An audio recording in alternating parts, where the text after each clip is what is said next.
अरे बाप रे, ये है आंचल प्रणाम। मुझे इतना यकीन नहीं था कि मैं यहाँ पहुँचूंगा। अच्छा 12 ज्योतिर्लिंग जा रहे हैं और यहाँ पे रिसु भी आ रखा है। हेलो भैया, कहाँ से हो?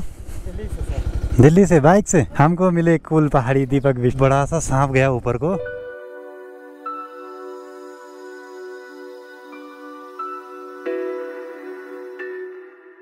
सबसे पहले आप सभी को मेरा प्यार भरा नमस्कार। मेरा नाम है आलोक राणा और स्वागत है आप सभी का देवभूमि उत्तराखंड के इन खूबसूरत पहाड़ों से।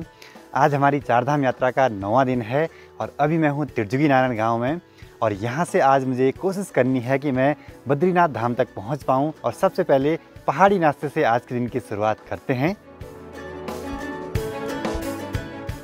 तो ये है जी हमारा आज का पहाड़ी नाश्ता। इसमें आटे और कोदे की मिक्स रोटी है, राई की सब्जी है, चाय है और ये यहाँ पे थोड़ा सा शहद निकाला है। अब शहद का रीज़न ये है कि केदारनाथ धाम में जाके मेरा थोड़ा गला मतलब खराश सी हो रही थी, तो शहद खा के सब कुछ ठीक हो जाएगा। तो यहाँ त्रिजुगी नारायण में मैं रुका था दीदी की जठो जी के घर पे, मतलब पंकज लोगों के घर पे। अब यहाँ से पहले दीदी के घर पे जाना है, वहाँ पे मेरा पूरा सामान है। अब वैसे यहाँ से रास्ता नीचे रोड से होते हुए फिर ऊपर को चढ़ना है, लेकिन हम यहाँ से शॉर्टकट जाएंगे। लोगों ने घास रखी है सुखाने के लिए खेतों में, अभी सर्दियों में काम आएगी।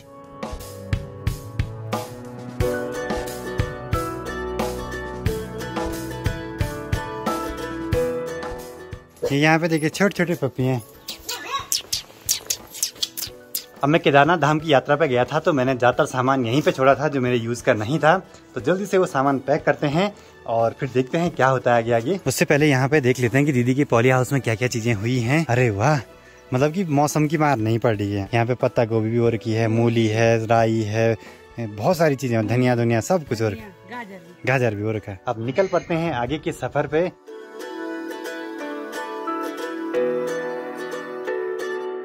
जय हो श्री त्रिजुगी नारायण भगवान जी। त्रिजुगी नारायण गांव से श्री बद्रीनाथ धाम की दूरी है 220 किलोमीटर चोपता तुंगनाथ वाले रास्ते और करीब 232 किलोमीटर अगर मैं रुद्रप्रयाग होते जाता हूँ।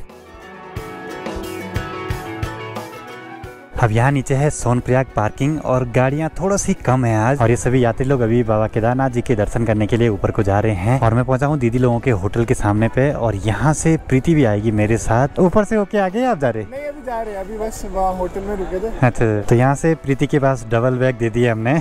जय माता दी, जय माता दी।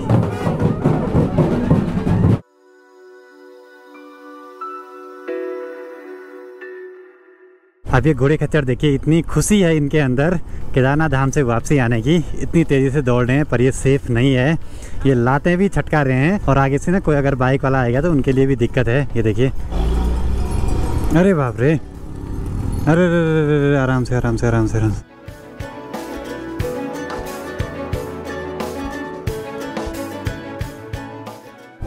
आपकी बहन के ज़्यादा सब्सक्राइबर हो गए आपके दोनों से। हाँ हाँ।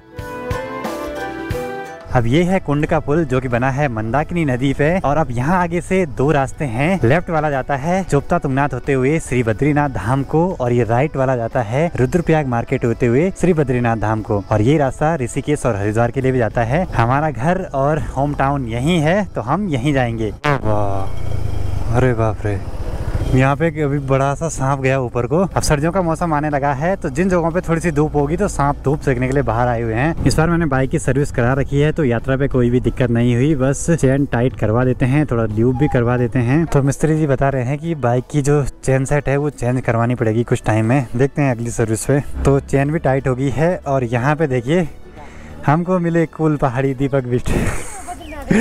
क्या हाल है? बढ़िया बढ़िया। तो अभी यहाँ पे सीन ऐसा हो गया है, मेरे पे खुले पैसे हैं ही नहीं। अब कूल पहाड़ी दीपक बिष्ट को बोल देगा कि वहाँ पे पेमेंट कर देना चेन टाइट करने का।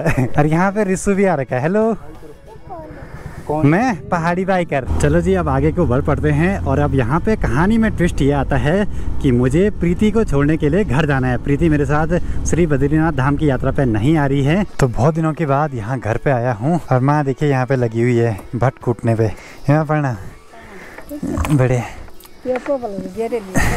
माँ बोली कि वो तो वैसे बस दौड़ भाग कर रहा इधर जा रहा और थकाना मेरे को लग रही है। और यहाँ पे पापा जी देख रहे हैं पहाड़ वाले भैया की वीडियो। देखिए जी यहाँ घर आने से मुझे 2-3 फायदे तो हुए हैं।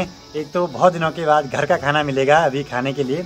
दूसरा मेरा जो भी ये सामान है ना, जितना मैंने यूज़ कर लिया, जो अब आगे ट्रिप पे काम नहीं आएगा, वो पूरा मैं घर पे ही छोड़ दूंगा और यहाँ से कुछ नया सामान जो कि मेरे काम आने वाला है वो ले जाऊंगा अपने साथ। तो चलिए जी, घर पे आया, 1 घंटे के करीब रुका और अब निकल पड़ते हैं अपने आगे के सफर पे, श्री बद्रीनाथ धाम की यात्रा पे। देखते हैं आज कहाँ तक हम पहुँच पाते हैं। अब प्रीति का घर में काम यह है पूरे घर की सफाई करना दीपावली के लिए। चलो फिर हैं, बाय बाय, मिलते हैं जल्दी।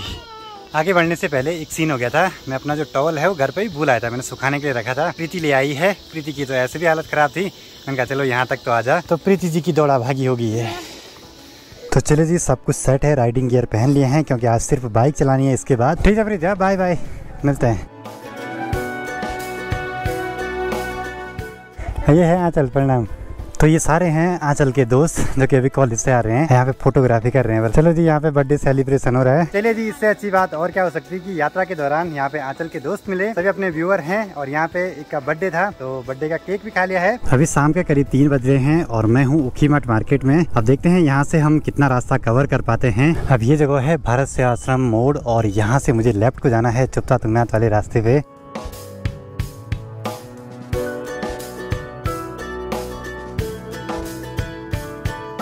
अब जैसे जैसे हम चोपता की ओर बढ़ रहे हैं तो ठंड काफ़ी ज़्यादा बढ़ने लगी है। मानो उसका बेटा है ना, बस हाँ बद्रीनाथ से था।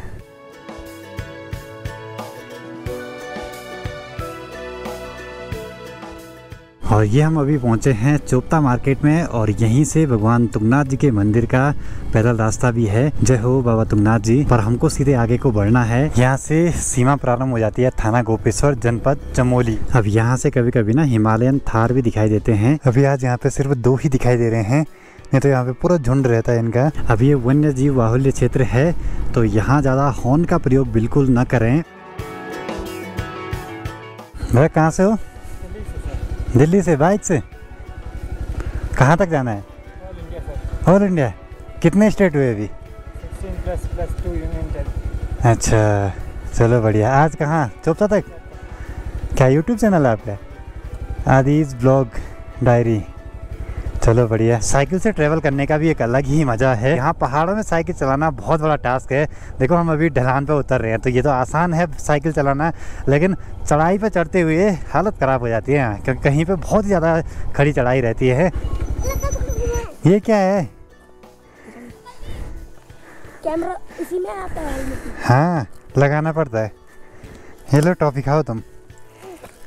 1 मिनट है, रुक जाओ रुक जाओ रुक जाओ। ये लो 1 टॉफी, 2 टॉफी, 3 टॉफी, 4 टॉफी ले बोली। और एक और कहाँ गया वो? कहाँ गया वो? ले उसको दे, जरूर देना है। यहाँ इसको दबा। हे चलो बाय बाय बाय बाय। हो गया उसको पकड़ना, उसको पकड़ना। बाय।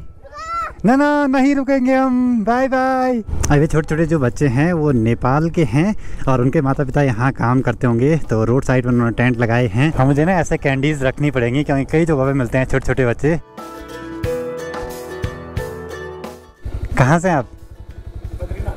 बद्रीनाथ से आ रहे हैं। अभी कितनी चढ़ाई है भैया? कहाँ तक जाना है आपको? मैंने तो जाना उखीमठ। चोपता तक चढ़ाई है। कहाँ कहाँ से होके आए आप? मैं प्रॉपर बद्रीनाथ का हूँ भैया। अच्छा बद्रीनाथ के हैं। अच्छा 12 ज्योतिर्लिंग जा रहे हैं, केदारनाथ से शुरू कर रहे हैं। चलो बढ़िया। अभी तो कपाट बंद हो जाएंगे, जल्दी चले जाना है। ठीक है भैया, लगे रहिए। शुभ यात्रा आपको। इस वाले रूट पे रात को चलना सेफ नहीं है क्योंकि पूरा जंगल का एरिया है और दूर दूर तक कोई दुकानें नहीं हैं, तो गाड़ी में कुछ दिक्कत होगी तो बहुत दिक्कत हो सकती है रात के टाइम पे। अब ये जगह है मंडल। अब चमोली यहाँ से सिर्फ 23 किलोमीटर रह गया है और यहाँ पे प्रवेश द्वार है सती शिरोमणि माता अनुसुईया देवी प्रवेश द्वार, और रुद्रनाथ भगवान जी के मंदिर तक के लिए भी यहाँ से रास्ता जाता है। यहाँ ठीक सामने पे है सगर गांव। अब यहाँ की रुद्रनाथ यात्रा की यादें ताजा हो गई हैं और यहीं से ट्रैक शुरू होता है रुद्रनाथ महादेव के मंदिर तक का, लेकिन अभी वहाँ कपाट बंद हो चुके हैं। और यहाँ ठीक सामने पे गोपेश्वर दिखाई देने लगा है। पूरी मार्केट काफी सुंदर सी जगह पे बसी हुई है और यहाँ ठीक सामने पे है भगवान गोपीनाथ जी का मंदिर। जय हो भगवान जी। और रुद्रनाथ भगवान जी के कपाट बंद होने पर डोली को यहीं लाया जाता है गोपीनाथ मंदिर में, और यहाँ से मुझे राइट को जाना है श्री बद्रीनाथ धाम के लिए। लोगों ने ना दारू की बोतलें ऐसे ही छोड़ी हुई हैं रोड पे। अब किसी के टायर के नीचे जाएगी, बेचारे का टायर तो पंचर हो ही जाएगा। अरे बाप रे, क्या कर रहे हैं ऑल्टो वाला ऐसे। अब ये ठीक सामने पे है चमोली मार्केट। अब यहाँ से मुझे लेफ्ट को मुड़ना है और अब हम आगे हैं मेन श्री बद्रीनाथ हाईवे पे।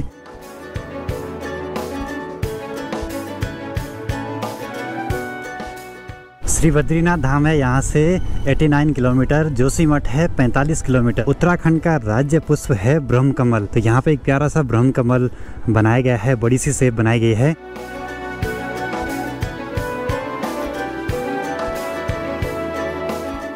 अभी मैं हूँ जोशीमठ मार्केट में और अब यहाँ से मैं सोच रहा हूँ कि 40-45 किलोमीटर ही है, तो क्यों ना बद्रीनाथ धाम तक चला जाए। और अभी टाइम भी वैसे 7 बज रहे हैं। गर्मियों का मौसम होता तो अब तक उजाला रहता है। एक बारी के लिए मुझे लगा कि बारिश लग रही है, लेकिन फिर समझ आया कि आसमान तो साफ है पर शायद ये पाला पड़ रहा है। रात के 8:30 हो रहे हैं और हम पहुँचे हैं हनुमान चट्टी में। यहाँ पे बजरंगबली जी का मंदिर है और यहाँ से रह गया है बस 11 किलोमीटर। जय हो बजरंगबली जी। और यहाँ की कहानी कुछ ऐसे है, कहते हैं कि हनुमान जी ने यहीं पे भीम जी का अभिमान तोड़ा था, एक बूढ़े वानर का रूप धर के। अब बाइक पर मैं ही अकेला नहीं हूँ, बल्कि मेरे आगे कई सारे बाइक वाले चल रहे हैं। जय हो नारायण भगवान जी। और यहाँ से ठीक सामने भगवान बद्रीनाथ जी का मंदिर दिखाई देने लगा है। गजब गजब गजब। और रवि रात के हो रहे हैं 8:47। 1.1 किलोमीटर रह गया है। और यहाँ आके ना ठंड काफ़ी ज़्यादा बढ़ गई है। उसका रीज़न ये है कि यहाँ आसपास बर्फ़बारी हुई है। हाँ सर, मंदिर में दर्शन करने के लिए गाड़ी नहीं जाएगी। गाड़ी कहाँ तक जाती है सर? कहाँ तक जाती है गाड़ी? मंदिर में पैदल तो जा सकते हैं ना? पैदल, हाँ पैदल चले जाइए। रूम मिलेंगे कहीं? सिंगल के लिए नहीं है रूम। अच्छा, और कहाँ मिलेंगे रूम? सिंगल के लिए रूम मिलना जरा मुश्किल है बोला। प्रति बेड 400 रुपये। अच्छा, बेड के हिसाब से मिलते हैं। चलिए जी, यात्री निवास बद्रीनाथ में रुकने की व्यवस्था भी हो चुकी है GMN में। मतलब 450 रुपये में एक बेड मिल चुका है, सामान रखने की जगह मिल गई है। इससे अच्छी और क्या बात हो सकती है। बाकी अब थोड़ा मंदिर की ओर चलते हैं। कपाट तो बंद हो गए होंगे अभी। जय हो नारायण भगवान जी। और यहाँ देखिए तप्त कुंड की भाप कितनी ज़्यादा आ रही है। अभी रात के 9:29 हो रहे हैं और मैं पहुँचा हूँ श्री बद्रीनाथ धाम में। अब इसके बाद कल सुबह ही दर्शन हो पाएंगे मंदिर में और उसके बाद देखते हैं हम कहाँ कहाँ घूम पाते हैं। और मुझे इतना यकीन नहीं था कि मैं यहाँ पहुँचूंगा। मुझे ये था कि मैं चमोली तक ही पहुँचूँ तो बहुत है, लेकिन आगे बढ़ता रहा और पहुँच गया श्री बद्रीनाथ धाम में। मंदिर के आसपास बहुत ज़्यादा ठंड है और अभी कुछ खा पी लेते हैं, उसके बाद आराम करना है बस। कल सुबह दर्शन करेंगे अच्छे तरीके से।